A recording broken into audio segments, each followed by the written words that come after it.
ರಾಜರಾಜೇಶ್ವರಿ ನಗರದ ಕಾಂಗ್ರೆಸ್ ನಾಯಕಿ ಕುಸುಮಾ ಹನುಮಂತರಾಯಪ್ಪ ಇವರ ನಿವಾಸದ ಮೇಲೆ ಇಡಿ ದಾಳಿಯನ್ನು ನಡೆಸಿದೆ.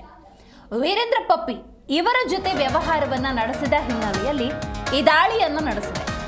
ರಾಜರಾಜೇಶ್ವರಿ ನಗರದ ಕಾಂಗ್ರೆಸ್ ನಾಯಕಿ ಕುಸುಮಾ ಹನುಮಂತರಾಯಪ್ಪ ಅವರ ಮನೆ ಮೇಲೆ ಜಾರಿ ನಿರ್ದೇಶನಾಲಯ ದಾಳಿಯನ್ನು ನಡೆಸಿದೆ.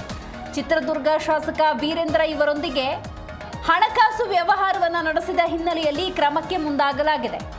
ಪ್ರಿವೆನ್ಷನ್ ಆಫ್ ಮನಿ ಲಾಂಡರಿಂಗ್ ಒಳಗೆ ಬರುತ್ತೆ. ಈ ಆರೋಪದ ಹಿನ್ನೆಲೆಯಲ್ಲಿ ಇದೀಗ ಕುಸುಮಾ ಹನುಮಂತರಾಯಪ್ಪ ಇವರ ಮನೆಯಲ್ಲಿ ತಲಾಶ್. ಬೆಂಗಳೂರಿನ ಮುದ್ದಿಪಾಳ್ಯದ ನಿವಾಸದಲ್ಲಿ ಬೆಳಗ್ಗಿನಿಂದ ಶೋಧ ನಡೀತಾ ಇದೆ. 2 ಇನೋವಾ ಕಾರ್ನಲ್ಲಿ ಬಂದಿದ್ದಾರೆ ಇಡಿ ಅಧಿಕಾರಿಗಳು.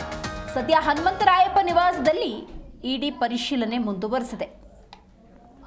ಪರಿಶೀಲನೆಯ ಸಂದರ್ಭದಲ್ಲಿ ಏನಾದರೂ ಮಹತ್ವದ ದಾಖಲೆಗಳನ್ನು ಅಧಿಕಾರಿಗಳು ಪಡೆದುಕೊಂಡಿದ್ದಾರಾ? ಇನ್ನೂ ಕೂಡ ಪರಿಶೀಲನೆ ಮುಂದುವರೆದಿದೆಯಾ? ಇದರ ಬಗ್ಗೆ ಇನ್ನಷ್ಟೇ ಮಾಹಿತಿಯನ್ನು ಕಲೆ ಹಾಕಬೇಕು. MLA ವೀರೇಂದ್ರ ಅವರ ಜೊತೆ ಹಣಕಾಸು ವ್ಯವಹಾರದ ಹಿನ್ನೆಲೆಯಲ್ಲಿ ಮನಿ ಲಾಂಡರಿಂಗ್ ಆ್ಯಕ್ಟ್ನ ಒಳಗಡೆ ಇಡಿ ಕುಸುಮಾ ಹನುಮಂತರಾಯಪ್ಪ ಇವರ ಮನೆಯ ಮೇಲೆ ದಾಳಿಯನ್ನು ನಡೆಸಿರೋದು. ನಗರ ಕಾಂಗ್ರೆಸ್ ನಾಯಕಿ ಕುಸುಮಾ ಹನುಮಂತರಾಯಪ್ಪ ಬೆಂಗಳೂರಿನ ಮುದ್ದಿಪಾಳ್ಯದ ನಿವಾಸದಲ್ಲಿ ಬೆಳಗ್ಗಿನಿಂದ ಶೋಧ ನಡೀತಾ ಇದೆ. 2 ಇನೋವಾ ಕಾರ್ನಲ್ಲಿ ಬಂದಿದ್ದಾರೆ ಇಡಿ ಅಧಿಕಾರಿಗಳು ಅನ್ನುವಂಥ ಮಾಹಿತಿ ಇದೆ. ಈ ಬಗ್ಗೆ ಹೆಚ್ಚಿನ ಮಾಹಿತಿಯನ್ನು ನಮ್ಮ ಪ್ರತಿನಿಧಿ ವಿಶ್ವನಾಥ್ ನೀಡುತ್ತಾರೆ. ವಿಶ್ವ, ಏನೂ ಕೂಡ ಶೋಧ ಮುಂದುವರೆದಿದೆಯಾ? ಏನಾದರೂ ಅಧಿಕಾರಿಗಳು ಮಹತ್ವದ ದಾಖಲೆಗಳನ್ನು ವಶಪಡಿಸಿಕೊಂಡಿದ್ದಾರಾ? ಹೇಗೆ ದಿವ್ಯಾ, ಕಾಂಗ್ರೆಸ್ ಶಾಸಕ ವೀರೇಂದ್ರ ಪಪ್ಪಿ ಮನೆ ಮೇಲೆ ಇಡಿ ದಾಳಿ ಪ್ರಕರಣಕ್ಕೆ ಸಂಬಂಧಪಟ್ಟಂತೆ ಪರಿಶೀಲನೆಯನ್ನ ಮುಂದುವರಿಸಲಾಗಿರುವಂತದ್ದು. ವಸಂತನಗರದ ಫ್ಲಾಟ್ ನಲ್ಲಿ ಇಡಿಯಿಂದ ಪರಿಶೀಲನೆ ಮುಂದುವರೆದಿದೆ. ಏನು ಕಂಪನಿಗಳ ವ್ಯವಹಾರ ಸೇರಿದಂತೆ ಗೋವಾದಲ್ಲಿ ಇರುವಂತಹ ಉದ್ಯಮದ ಸಂಪೂರ್ಣ ವ್ಯವಹಾರವನ್ನ ಏನೇನಿದೆ ಆ ಎಲ್ಲವನ್ನೂ ಕೂಡ ಕಂಪ್ಲೀಟ್ ಆಗಿ ಪರಿಶೀಲನೆ ನಡೆಸುವಂತದ್ದು ಮತ್ತು ಕಡತಗಳ ಪರಿಶೀಲನೆ, ದಾಖಲೆಗಳ ಪರಿಶೀಲನೆಯನ್ನ ಅಧಿಕಾರಿಗಳು ಪಡೆದುಕೊಂಡಿದ್ದಾರೆ ಮತ್ತು ಕೆಲವೊಂದು ಮಾಹಿತಿಗಳನ್ನು ಕೂಡ ಪಡೆದುಕೊಂಡಿರುವಂತದ್ದು. ಇನ್ನು ಚಿತ್ರದುರ್ಗದಲ್ಲಿ MLA ಕಾರ್ಯಗಳು ಮಾತ್ರ ನಡೆಸ್ತಾ ಇದ್ದು, ಕ್ಷೇತ್ರದಲ್ಲಿ ಕೆಲಸಗಳಲ್ಲಿ ಮಾತ್ರ ಸಕ್ರಿಯರಾಗಿದ್ದಾರೆ ಮತ್ತು ವಸಂತನಗರ ಫ್ಲಾಟ್ ನಲ್ಲಿ ಎಲ್ಲಾ ವ್ಯವಹಾರ ಮೀಟಿಂಗ್ ಸೇರಿದಂತೆ ತನ್ನ ಉದ್ಯಮಗಳ ಬಗ್ಗೆ ವ್ಯವಹಾರವನ್ನ ನೋಡ್ಕೊಳ್ತಾ ಇದ್ದಾರೆ ಅನ್ನೋದು ಮಾಹಿತಿ ಕೂಡ ಲಭ್ಯ ಆಗಿರುವಂತದ್ದು.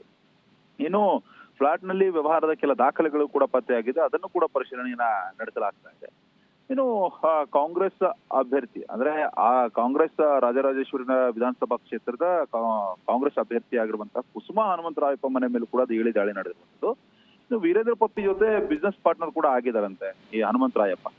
ಹೀಗಾಗಿ ಬೆಂಗಳೂರಿನ ಮುದ್ದಿಪಾಳ್ಯ ರಸ್ತೆಯಲ್ಲಿರುವಂತಹ ನಿವಾಸದ ಮೇಲೆ ಇಡಿ ಅಧಿಕಾರಿಗಳು ದಾಳಿಯನ್ನ ಮಾಡಿರುವಂತದ್ದು. 4:30 ಸುಮಾರಿಗೆ ಇಡಿ ಅಧಿಕಾರಿಗಳು ದಾಳಿ ಮಾಡಿದ್ದಾರೆ. ಇನ್ನು ಬೆಳಗ್ಗೆ 4:15 ಸುಮಾರಿಗೆ ಈ ದಾಳಿ ಕೂಡ ನಡೆದಿದೆ.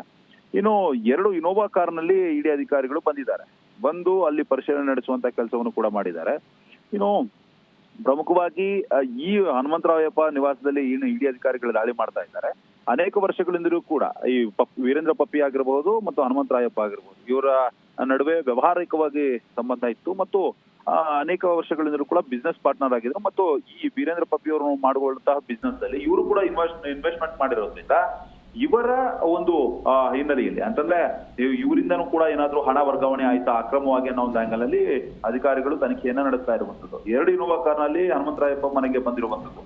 ಹಾಗೇನೆ ಕೆಲವೊಂದು ಮಹತ್ವದ ದಾಖಲೆಗಳನ್ನು ಕೂಡ ಪರಿಶೀಲನೆ ನಡೆಸ್ತಾ ಇದ್ದಾರೆ ಮತ್ತು ಮನೆಯಲ್ಲಿರುವಂತವ್ರನ್ನ ಕೆಲವೊಂದು ಪ್ರಶ್ನೆಗಳನ್ನು ಕೂಡ ಮಾಡ್ತಾ ಇರುವಂತದ್ದು. ಯಾಕಂದ್ರೆ ವೀರೇಂದ್ರ ಪಪ್ಪಿ ಅವರಿಗೆ ಗೋವಾದಲ್ಲೂ ಕೂಡ ಬಿಸ್ನೆಸ್ ಇದೆ, ಜಳಕೇರಲ್ಲಿ ಇದೆ ಮತ್ತು ಬೆಂಗಳೂರಿನಲ್ಲೂ ಕೂಡ ಕೆಲವೊಂದು ಬಿಸ್ನೆಸ್ ಇದೆ ಅನ್ನೋ ಒಂದು ಮಾಹಿತಿ ಕೂಡ ಲಭ್ಯ ಆಗಿದೆ. ಅದರಲ್ಲೂ ಕೂಡ ಇವರು ಗೇಮಿಂಗ್ ಆಪ್ಗಳಲ್ಲಿ ಹಣವನ್ನ ಇನ್ವೆಸ್ಟ್ ಮಾಡಿದ್ರು ಮತ್ತು ಅಕ್ರಮವಾಗಿ ಹಣ ವರ್ಗಾವಣೆ ಮಾಡಿದ್ರು ಅನ್ನೋ ಒಂದು ಗಂಭೀರ ಆರೋಪವನ್ನ ಎದುರಿಸ್ತಾ ಇದ್ದಾರೆ.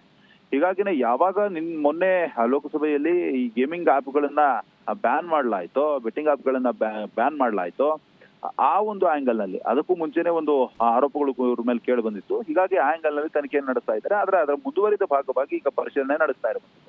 ಒಟ್ಟಾರೆಯಾಗಿ ವೀರೇಂದ್ರ ಪಪ್ಪಿ ಆಗಿರ್ಬೋದು ಮತ್ತು ಅವರಿಗೆ ಸಂಬಂಧಪಟ್ಟವರು ಆಗಿರ್ಬೋದು, ಅವರ ಸಂಬಂಧಿಕರಾಗಿರ್ಬೋದು ಮತ್ತು ಅವರ ಬಿಸ್ನೆಸ್ ಪಾರ್ಟ್ನರ್ಸ್ ಆಗಿರ್ಬೋದು, ಇವರೆಲ್ಲರಲ್ಲೂ ಕೂಡ ಏನಾದ್ರೂ ಅವರ ಬ್ಯಾಂಕ್ ಖಾತೆಗಳಲ್ಲಾಗಿರ್ಬೋದು ಮತ್ತು ವ್ಯವಹಾರದಲ್ಲಾಗಿರ್ಬೋದು ಏನಾದ್ರೂ ವ್ಯತ್ಯಾಸಗಳು ಕಂಡು ಬಂದಂತಹ ಸಂದರ್ಭದಲ್ಲಿ ಖಂಡಿತವಾಗ್ಲೂ ಅವರಿಗೆ ನೋಟಿಸ್ ಅನ್ನು ಕೊಟ್ಟು ಕರೆಸಿ ವಿಚಾರಣೆ ನಡೆಸುವಂತ ಕೆಲಸವನ್ನ ಅಧಿಕಾರಿಗಳು ಮಾಡ್ತಾರೆ.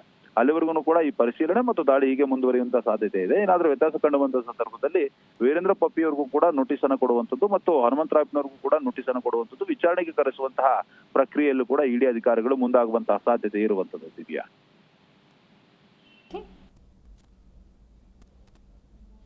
ಥ್ಯಾಂಕ್ ಯು ವಿಶ್ವ, ನಿಮ್ಮೆಲ್ಲ ಮಾಹಿತಿಗಾಗಿ.